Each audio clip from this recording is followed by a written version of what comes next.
Hi, this is John Van Lunen, and you are listening to Treasures of the Outer Banks. In this podcast, we talk to people who live on the Outer Banks, and through their stories, we'll explore what makes this place so special. So if you downloaded this podcast to find out where the gold is hidden, my apologies. But if you want to meet the people we treasure on this sandbar, stick around. I'm sure you'll enjoy their stories of history, local personalities, and community. Welcome. This is John Van Lunen, and you are listening to Treasures of the Outer Banks podcast. I am flying solo today, and I want to take a few minutes to talk about some of the people that I've met on the Outer Banks. This podcast is meant to celebrate the people on the Outer Banks, so I thought I'd talk about a few people that really got me excited when I moved down here. When I moved down to the Outer Banks, we bought a business, we bought a house, we were starting to kind of settle in a little bit, We started to settle in a little bit, and we really only knew a handful of people, and mostly that was me. Bonnie, was just kind of along for the ride. She was finishing up school, and the few people that I knew were only people that I'd met through, buying our house and buying the business and just kind of settling in, and it was not a very long list at all. So, we buy the business, of course, all of our relatives wanted to come down. All of our friends and relatives wanted to come down and stay with us at the beach. They thought it was cool that we had moved to the beach, and the Outer Banks is a natural attraction. Something that's kind of interesting about me, if you can say that, is I will typically just go on searches to try to find things. Sometimes I go on the internet and just try to, start digging around. I call it my squirrel phase. I see a squirrel and I just, want to chase after it. And sometimes I go down to some rabbit holes every now and then. And sometimes I just drive around and walk into shops looking, for inspiration or something. And somebody told me I needed a CPA to take care of my finances with a business. And I noticed a CPA office just a couple blocks from our house. And on my way to the grocery store, I hopped off my bike and walked right in and introduced myself to Debbie Leach. She's now known as Debbie Knapp. And immediately, impressed with her professionalism, and I felt like I was in good hands. And for years, she took good care of us. There was never any surprises. She always fixed problems. She was always available. She did some little things for free. She wasn't out there to try to nickel and dime us or anything like that. And she was just, call it serendipity or whatever you want, but it just happened to work out for me. I'm sure I could have, walked into her office and been turned off, and I could have turned around and walked right out. But immediately I was drawn to her and her professionalism and all that good stuff, and it worked out great. On a side note, I don't know how I found this office, but there was an office in Kildeville Hills right off the bypass, and I was looking for an attorney. And I walked into this office, and nobody's in the foyer or the waiting room or whatever you want to call it. And I'm standing there. I probably stood there for a good 5 minutes. And as I'm standing there, I'm looking around the office and, just one, seeing for signs of life, and two, just seeing what they got hanging on the wall. And I noticed a bunch of signs on the wall, and they're all a little odd. Like, we shoot every fifth salesman. This place is protected by Smith & Wesson, and some other odd statements. And I have nothing against guns, and if you want to own a gun, that's fine. But I just felt it was odd when you walk into a place of business, and whether they were trying to be funny or not, if it was one sign, I'd say, oh, okay, haha, I get it. But it was multiple signs and multiple messages, almost, trying to intimidate the person walking in and not feeling welcome at all. After 5 minutes, nobody ever came down. Nobody ever popped their head in or anything like that. I turned around and walked out the door, never to stop in that place again. Needless to say, that place no longer exists in that location. Maybe they exist in some other shape or form somewhere else. But, so that there was a fact-finding hunt that, ran into a brick wall, and, probably for the best. Another time, I had a pontoon boat. We had a pontoon boat at the business. We rented it out, and it started to form some little cracks on the aluminum hulls, and it would take on water, and it was frankly kind of a gigantic headache. Aluminum in the salt air takes a lot of abuse. It starts to slowly wear away. It starts to pit. It gets weaker, gets brittle, and as I found out from talking to welders is that it's also hard to work on aluminum when it gets like that. You just put a little too much heat on it and poof, it disintegrates pretty quickly. So I had this problem with this boat, and I had a couple choices: either try to get it fixed or take it to somebody who could fix it, or throw it away. And throwing away the boat was not financially feasible, so I'd go to Kitty Hawk Welding, which is right across the Wright Memorial Bridge in Currituck County, and I pop in there and just ask them. I explain my situation and ask them if they can help out, and they very politely said, "We don't do small projects like that, but just a block away is a guy named Brian Caton. His company is called BEC Welding, and the way they described him back then was he's a very independent welder." And I appreciated that lead. I got right back in my car, drove a block over, and Brian was in his shop. And if you've ever been to Brian's shop, well, I should say that in the past tense because he's pretty much shut down the shop. He's semi-retired now, and he doesn't do a lot of welding anymore like that. But if you walked in the shop, there's a good chance he'd be in. He works long, hard days, or he used to work long, hard days, and he was always there. He's always available. And the great thing about Brian that I love was he would almost always just put down his tools and just start talking. And right from walking in, he's asking me questions. We're making connections. We got dialogue going on. Maybe there's a couple stories told that first day I can't quite remember, but and maybe he was feeling me out, as I was kind of feeling him out. But he quickly took the driver's seat, and I think he figured out that I was worth working with, that I wasn't some guy that just blew in off the highway. So he said he'd accept the job. He said, "Drop it off. We'll take a look at it." And yes, he fixed it. And he was a master craftsman with the welding torch, and always took good care of me. And things that I would normally throw away, I'd say, "Hey, got this thing." He's like, "Drop it off." And sure enough, he'd fix it. I was just, again, I was new to the industry. I was very naive about stuff like that, but he was one of those very valuable people that I met early on that just became so important to everything I did in the business. Just like my CPA, she became very important year to year. Somebody I could always rely on, and those people are priceless. You could replace any of them, I'm sure, but you're probably going to find a big hole trying to replace some good quality people. So Brian has been a good friend. He's still a good friend to this day. Like I said, he has semi-retired. He's more or less shut down the shop. He still owns the building and the land there, and I think he just takes on small little jobs. He's getting up there in years, so I think he wants to. I think he realizes he just can't. Move the heavy weights and climb up and down boats all day and that type of thing. I think he's just trying to take it easy. But, he's the same old Brian. You stop in, he'll stop whatever he's doing, and, he'll talk to you, catch up with you all the time. He's done so many great projects for us. Something slightly amusing, depending on how you look at it, is my wife had a thing at work. So my wife works at Old Dominion University. They have a cadaver anatomy class. And in cadaver anatomy, they have a real human body. Obviously, it's dead. They keep it in formaldehyde, and they keep it in a big tank. And you can crank it out of the tank with some special lift kind of things. The class looks at the human body, studies it, learns from it. Frankly, it's an effective way of learning, as opposed to just looking at pictures and drawings and video or whatever. So they had this tank, and I guess it had one of the cranks had broken. I don't know if it was just built poorly or if somebody just unintentionally, accidentally broke it, but it needed to be fixed. Big, gigantic stainless tank.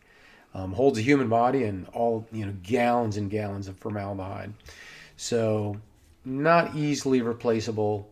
And so we put in a call to Brian, say, hey, Brian, you want to take a look at this? And Brian, ever the craftsman, I feel like he's always looking for challenge. He said, absolutely. So Bonnie trucks it all the way down from Norfolk, Virginia, drops it off, and of course that was kind of a point of conversation for a lot of people that stopped in to see Brian. One guy thought it was an ice cooler and thought, out loud how much fish you could probably stock in that cooler. And when Brian explained to him what that big stainless steel box was really used for, the guy wasn't so excited about it anymore.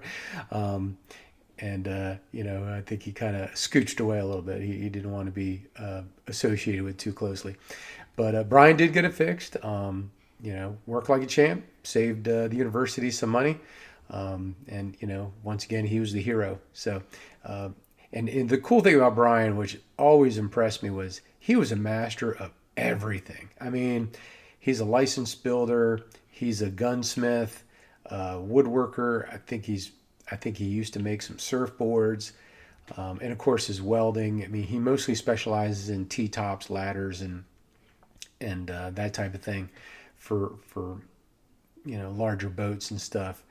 But he can go down to the little stuff too. His fabrication skills are excellent. I know some people bring vehicles in to maybe fabricate something on there. Oh, actually, and speaking of which, we have an old '68 Bronco. And somebody gave me, just randomly, they gave me, I think I traded something out for him. I forget what I gave to him. But a fellow Bronco owner gave me an old roll bar. Well, the roll bar was a little tweaked, I think, because it had been tested at some point, if you know what I mean. And I wanted to install it in my truck. And I brought it down there. And I think Brian straightened it out just a hair. And he and I worked, to get that thing put into place and, cut a few things, drilled a few holes, and it's just amazing. There are a few times when I was actually able to just sit and watch him work, and the guy was an artisan. It was just amazing what he could do, and I don't think people appreciate some of that as much.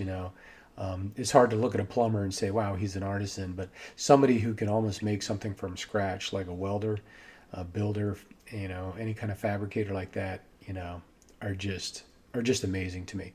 And Brian Caton is one of those guys.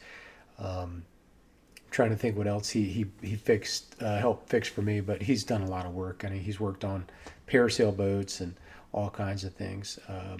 I think even some campers. So it's unfortunate he's not able to continue doing what he's doing, what he used to do for me. But I can say I know him, and I can say he's done a lot of good work for me. But just a really great guy. From Brian, as I got to know Brian better, I realized that he had contacts and friends all over the place. And if he vouched for somebody, you knew he was good. And when I was building an addition underneath my house on Spindrift Trail, I said, hey, Brian, I need a plumber and I need an electrician. And he would give me numbers, and he could almost spit them out verbatim, and he knew who I needed to call. You didn't have to get on Google, you didn't have to get on Angie's list. All you had to do was get on Brian's list, and he would tell you exactly who to get. And one of the guys that he pushed in my direction, he pushed me in his direction, was Tom Blanchard. And Tom Blanchard was just awesome. And unfortunately, we lost Tom several years ago, and that was heartbreaking. Not because I lost a guy who could come by my house and fix just about anything, but just a nice guy, and a guy that we used to drop everything and just start talking. And he could talk. Brian Caton can talk, but Tom could really talk. But it was always interesting, and it was always fun, and it was always enjoyable. And Tom Blanchard, he was a multi-skilled guy. He had degrees in engineering. I'm pretty sure he had a master's degree in engineering, I think from Old Dominion University. And he could fix anything. He was an electrician, and I never had to worry about anything. If he was in the house, he could figure it out. And he was also an HVAC guy. I think he was one of those early guys on the Outer Banks that, and because of his education as an engineer, he could figure it out. He was smart enough. He could do the class, get the education, and he knew what he was doing. But he was just a regular old guy. He alluded to having a lot of money at one time, but when I knew him, he was living a simple lifestyle, and he was happy with that. He'd go to work every day and do his thing. And it was unfortunate, cancer came along right when he was just doing his thing, and that pretty much shut him down. And I think maybe a year later he was gone, which was heartbreaking. But Tom, our HVAC system go down, and I called up Tom, and the first thing out of his mouth was, your wife has got those at the time, those two little kids in there, and I know it's hot, it's summertime. He's like, I'll get over there as soon as I can. I don't want them to, cooking in that house because I know it's hot out.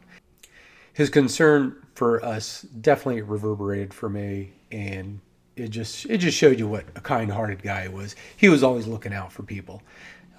He didn't want you to be bothered or anything like that. So he was probably out there, and I think within 24 hours he had the thing fixed.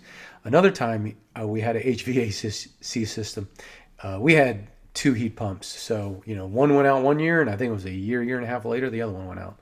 But he came out, and he starts tinkering around, looking around. And because he's an engineer, he can really pinpoint what's going on. And he comes to me and says, well, I think I found it. I think it's in this box. I think it's this switch. I'm going to remove this. I'm going to take it back to my shop. I'm going to work on it on my bench, test it out, and I should be able to get it fixed. I should be able to get back here by tomorrow sometime and get you up and running. And that just really impressed me.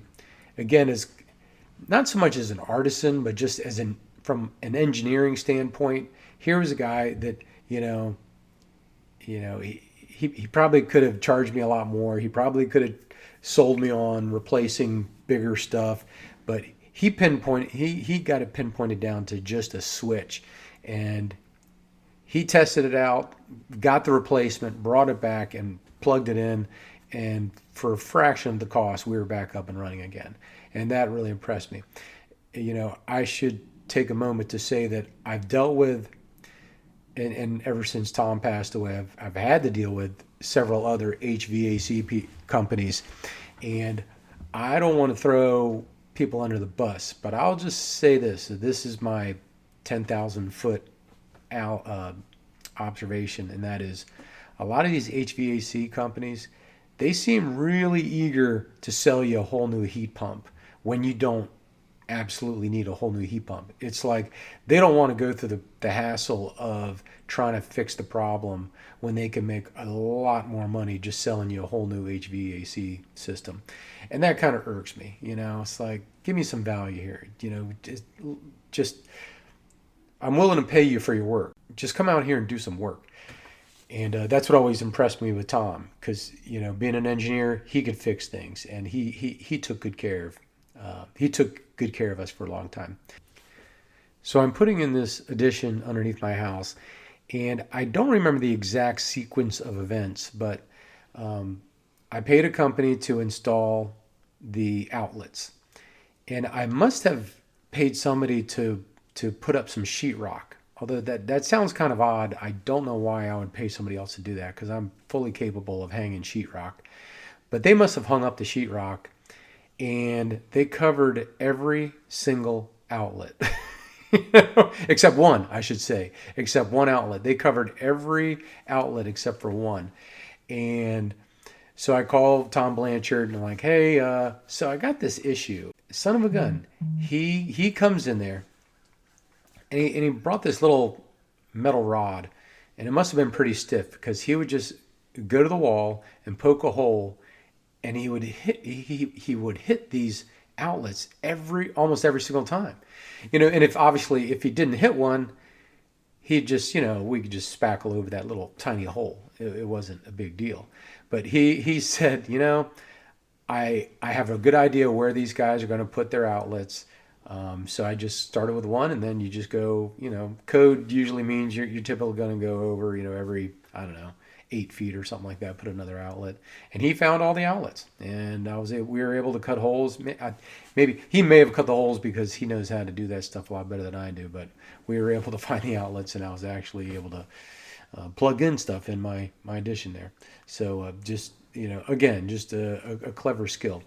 And a side note about Tom Blanchard that he talked about, because we started talking about jet skis, and he was fascinated about jet skis. I'd be tinkering with jet skis, and he would ask me about this, that, and the other thing. And honestly, I've never really doctored up a jet ski. I just kind of fix them when they need to be fixed, and I can only go down so far. I can do a lot of the basics, but then, as far as modifications and making, really huge repairs, it's just not in my wheelhouse. I just don't have the skill set. But he would always ask me questions, and what I found out was he used to race go-karts. And he may have raced a few of his own, but eventually he just became the mechanic of the go-kart. And again, going back to multi-skilled guys, here was a guy, electrician, HVAC, engineer, he could tear down a motor, modify it, and put it back together. And so what he learned in the go-karting world, and I guess there was a track out near Elizabeth City that they'd have a lot of races, but he did races all over the country. And he even said that he was basically in the U.S. championship race. He described it as the Daytona race of go-kart racing, the Super Bowl of racing. And I forget how he did, or but he was good enough to get in that race. That was kind of a big deal, and he was obviously very proud of it. But and he would tell me some interesting little stories about the go-kart racing world and stuff. And he said, and this always kind of stuck with me, especially since I coach lacrosse and stuff like that. And it was, you don't, a winning go-kart or race car or whatever it wasn't just one idea or one modification that won you a race. It was, if you made this improvement, maybe you shave off a tenth. If you made that improvement, there'd be another tenth. And then over time, you could add up a bunch of tenths. Next thing you know, you might be a full second or two faster than your competition. So it was all about shaving time off here and there. The right tire pressure on your tires, different kinds of tires, maybe a different aerodynamic spoilers or shapes for your vehicle, whatever. And I've tried to use that same rule with coaching sports. It's like the great players, it's usually not one thing that makes you a great player, but it's a little here, a little there. And if you can improve a little here, a little there, you can become a little bit better than your competition. But you also got to know that they're probably trying to do the same thing as well. So it's kind of an accumulation type of thing.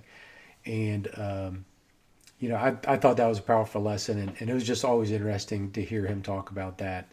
And one thing he would say is he'd be up all night tearing down a motor, modifying it, putting it back together, and maybe the next day or 2 days later he'd give it to the driver and say, "This is a winning motor," or "This is a winning go-kart. Now it's up to you to go win the race." He was just so confident in his skill set that he could make a top-notch motor, which always just really impressed me. And I'm sure there's a lot of experimental things that he had to do, and I'm sure he went through that. But as an engineer, I'm sure he knew exactly what he was looking for and what kind of improvements to make, and he had already learned the science of it. Now he just had to put it in practical sense. So that was my good friend Tom Blanchard. There's so many more friends that I made, but right off the beginning, those three people, Debbie at the CPA office, Brian at the welding shop, and Tom, with his electrical skills and HVAC skills, they were just huge friends. And it kind of showed me this, regular kid from the suburbs of DC. It showed me that country Southern hospitality. It's like, if you make good friends, your friends will take care of you. And not to say that people in the big city or urban areas you might not have people that take care of you. But I think back in the cities, you're probably going to rely on a lot of family members and stuff, and maybe your relationships are going to be a little superficial sometimes. And I think as over the years, sometimes I'm suspicious of people. If they come right out and ask for something, I might get a little on the defensive, and I'm wondering what's in it for them. Even when people give me something, my first thought is, what's in it for them? And sometimes people just want to do something nice for you. And if you can return the favor, awesome. Sometimes, we pay it forward to the next guy who needs something. And I've tried to do that. And I've tried not to forget, all the great people that have helped me out over the years here on the Outer Banks. But those three people were all kind of serendipitous to a point. And then it just kind of built from there.